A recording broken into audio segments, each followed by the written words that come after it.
It's Daybreak on Rise News. Time for the press preview. A first look at what's on the front pages as they arrive. Let's begin with this day.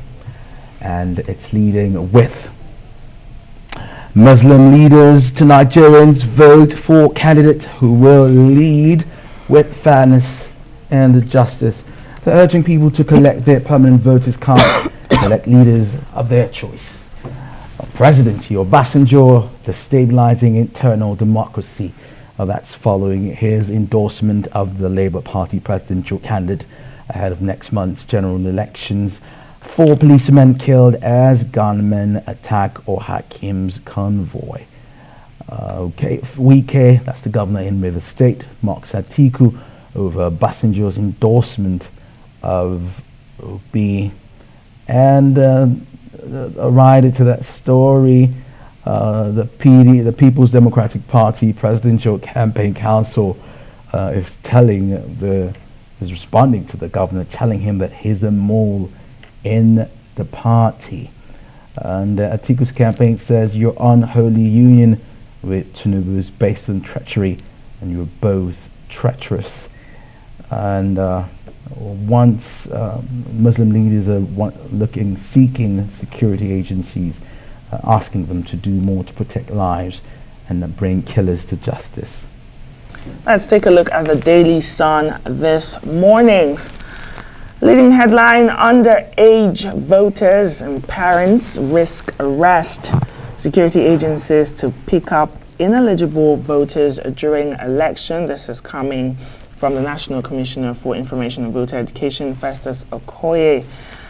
More stories. Obi's endorsement. Presidency accuses Obasanjo of always attacking Buhari out of frustration.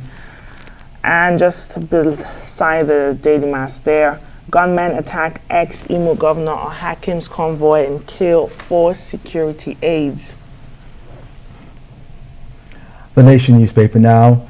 Latter, Obasanjo is jealous, frustrated. That's according to the presidency. The Governor Wike says the ex-president's endorsement of Obi is a stain on Atiku. Of course, the All Progressives Congress doubling down and tainting the PDP to get their edge on that endorsement. Police confirmed transfer of men from Aja Division. Nigeria raises concern over rising COVID-19 cases in China. 4 killed in gunman attack on Ohakim's convoy. The Punch newspaper this morning, similar leading headline.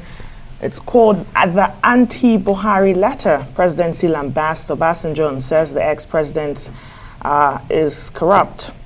Obasanjo sold $3.2 billion Alscan other assets for peanuts and removed governors arbitrarily. Now, ex-president deceived Southeast with second Niger bridge. Meanwhile, Buhari completed it.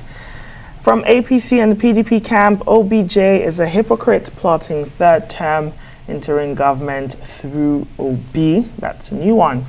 More headlines. G5 governors adamant set for Makinde campaign.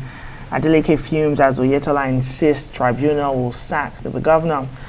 More headlines now. National Assembly budgets 850 million naira for failed constitution amendment. In the leadership, unsettled by Obasanjo's letter, the presidency hits back, says ex-president represents dark days of Nigeria's democracy and can't stand a better leader. Our campaign councils trade words over content of letter. The opposition jittery over signs of my victory. That's according to the presidential candidate of the People's Democratic Party. Now, it is worthy to note that every candidate whom the former president has backed in the past have won their elections after he stepped down after his 8-year term. The only time a candidate didn't win was when he backed Atiku as recent as 2019. But when he backed the incumbent president, he did win his election. But we wait to see how much significance this endorsement will be come next month. Nobody can stop election in Southeast. That's according to the proscribed indigenous people of Biafra. Do they have a say? Former Imo governor escapes as gunmen kill 4 police orderlies. Also, the governor in Sokoto State, Tambuwal, also escaped an attack on his convoy. Glad he's safe. I didn't frustrate zoning with PDP ticket to the south. That's according to River State Governor Nyesom. Lekki Port opens talks with liquid bulk terminals for Phase 2 development. The Federal Inland Revenue Service unveils instant tax clearance certificate. Convoy attack. Tambuwal vows to bring perpetrators to book. And the FCT has the Buja natives seek integration of 858 communities. Let's take a look at the international papers now. Starting with the Independent this morning.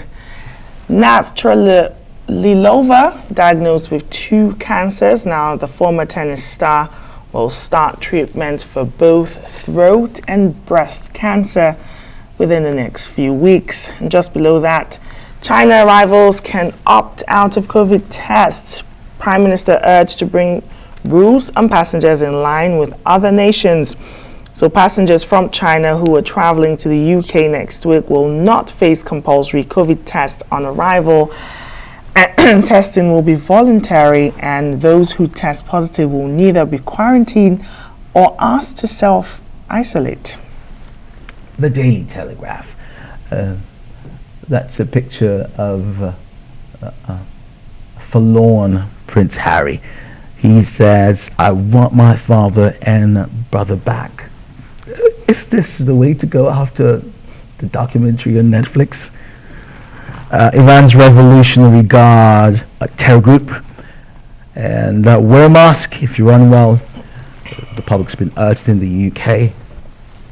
The I-newspaper leading headline, NHS faces 3 months of turmoil. Extreme pressure on Britain's hospitals is likely to continue until April, with further critical incidents expected and basic patient care routinely compromised. This is coming from the health chief. The Financial Times, some headlines. UK recession will be deepest and longest. That's according to economists. Kremlin admits Ukraine missile strike on barracks killed 63 Russian soldiers. And this is a rare announcement coming from Russia. In the past, they would not say, they would not reel off numbers. They just talk about casualties. We wonder what they would do this time. Some other business headlines. Electric car maker Tesla delivered record 1.3 million vehicles in 2022, 40% more than in 2021, but missing forecasts. Singapore GDP grows 3.8% in 2022, exceeding official forecasts. There's more. EU offers free COVID-19 vaccines to China to help curb outbreak, and President Buhari is expected to sign the 2023 budget later today. Well, that's it for us from today.